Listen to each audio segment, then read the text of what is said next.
Aku datang ke toko di sudut kota, langkahku pelan, tak ada yang kugegas. Wajah-wajah ceria tampak bersuka cita, namun hatiku sibuk meredam riuh yang bising dan keras. Tanganku memesan tanpa banyak suara, seolah minuman itu hanyalah alasan sederhana, bukan karena haus atau ingin rasa, tapi karena aku butuh ruang untuk bernafas sejenak saja. Aku naik tangga satu persatu. Langkahku ringan tapi hati masih ragu. Tak ada yang menyambut, tak perlu temu, hanya kursi sudut yang terasa paling tahu. Di layar terang, daftar tugas menari. Target dan rencana datang tanpa ampun. Setiap huruf seakan menghakimi, padahal aku hanya ingin diam tanpa tuntutan. Aku menarik nafas panjang, perlahan, seperti ingin mengeluarkan beban tak bernama. Bukan karena lelah yang bisa dirasakan, tapi karena pikiranku terlalu lama tak bersuara.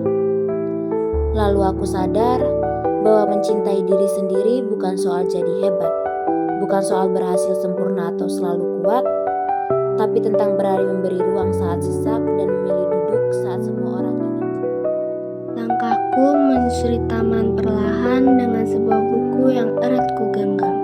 Aku tak mencari tempat tujuan, hanya ingin diam tanpa harus paham.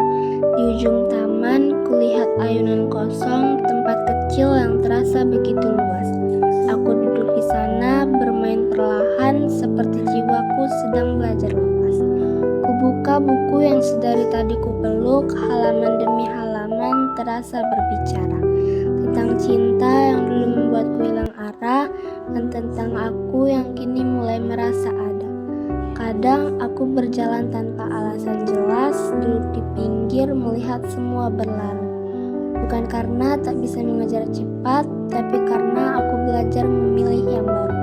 Kini kubiarkan buku itu perlahan kututup, kupandang kanan lalu ke kiri yang tenang, dan untuk pertama kalinya setelah sekian lama, aku tak merasa tertinggal hanya karena tak berlari kencang. Berjalan perlahan menuju arah laut, langkah kami menyatu dengan desir angin senja.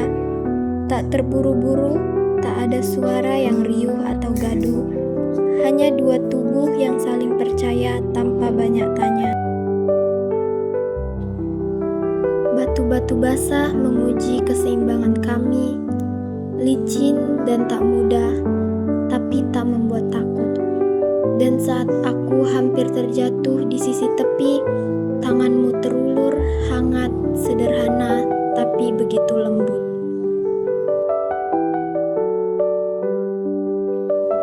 Kami duduk berdua di atas batu yang keras, tertawa tanpa alasan, cerita mengalir begitu saja.